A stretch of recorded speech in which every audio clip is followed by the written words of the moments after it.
जी नमस्कार, welcome back to my channel. मेरे channel में वर्षा कपिल डागर चैनल से बात कर रही हूँ। और अगर आप मेरे चैनल पे जाकर मेरी वीडियो देखें और वीडियो पसंद आए तो उन्हें लाइक करें, कमेंट करें और इस वीडियो के बारे में भी आपका क्या कहना है कमेंट करके ज़रूर बताएं और लाइक करें और चैनल को सब्सक्राइब करें। तो आज मैं एक खास बात करने वाली हूँ बिग बॉस के बारे में। जो बातें मुझे दिल को छू जाती हैं, मैं सोचती हूँ कि उनको मुझे आपसे भी ज़रूर साझा करनी चाहिए। तो अभी आपने गए एपिसोड में देखा होगा कि किस तरह से जो शिवानी कुमारी हैं वो अपने बातें बताती हैं। जब वो नेजी से पूछती हैं कि भैया ऐसी क्या बात है जो आप हमसे बात नहीं करते, या फिर हमें आपने 5 बार नॉमिनेशन में डाला है, तो आखिर क्या बात है ऐसी।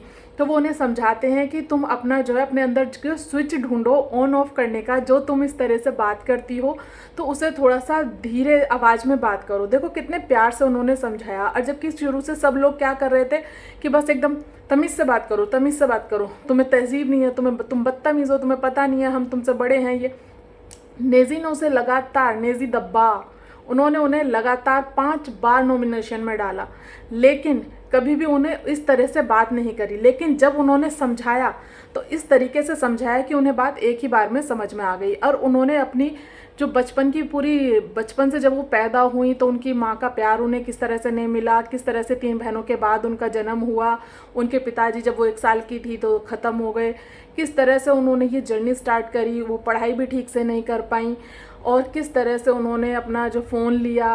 उन्होंने बताया कि अनाज जो है उसे बेच करके मैंने फ़ोन लिया, फ़ोन लेने के बाद मैंने वीडियो डाली और जब मैं वायरल हुई तो मैंने उन्होंने बताया कि मैं यहाँ तक पहुँची हुई, मेरा एक सपना है और मुझे सपने की तरह लगता है। मैं कभी सोच भी नहीं सकती थी कि मैं यहाँ तक कभी आ पाऊँगी।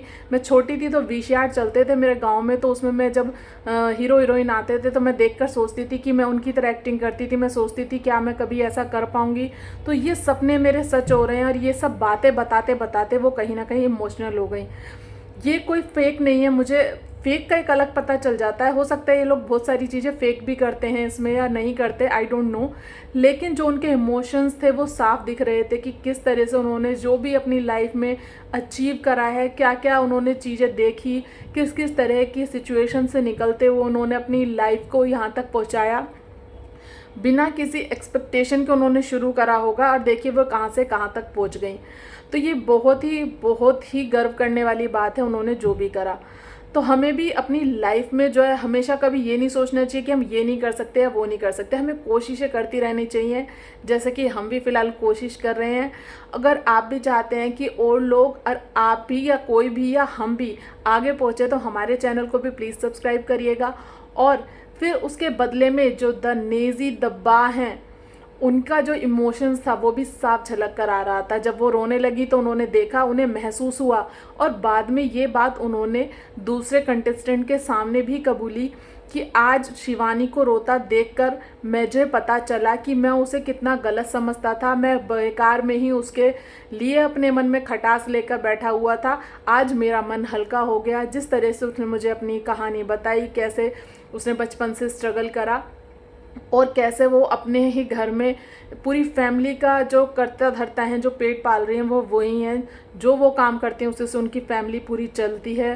उनकी मम्मी उनके घर में और बाकी जो सब हैं उनके बच्चे बहनों के सबका वो ख्याल रखती हैं, सबका पालन पोषण कर रही हैं। ये कह लीजिए कि जिस लड़की को पैदा होने के बाद ये समझा गया कि ये क्यों पैदा हो गई, उसी लड़की ने अपने घर में इस तरह को अपने को ढालते हुए, सब कुछ देखते करते हुए भी बड़े होकर इस मुकाम पे पहुंचना कि आज वही हैं जो सबको पाल पोष रही हैं।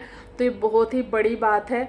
तो भगवान करे ऐसी लड़कियां जो भी कुछ करना चाहती हैं ज़िंदगी में, पढ़ना लिखना चाहती हैं, भगवान उनकी ज़रूर सुने, उन्हें खूब अच्छे मुकाम तक पहुंचाए। चाहे वो इस फील्ड में हो, चाहे वो कुछ और फील्ड में जाना चाहती हैं, बनना चाहती हैं।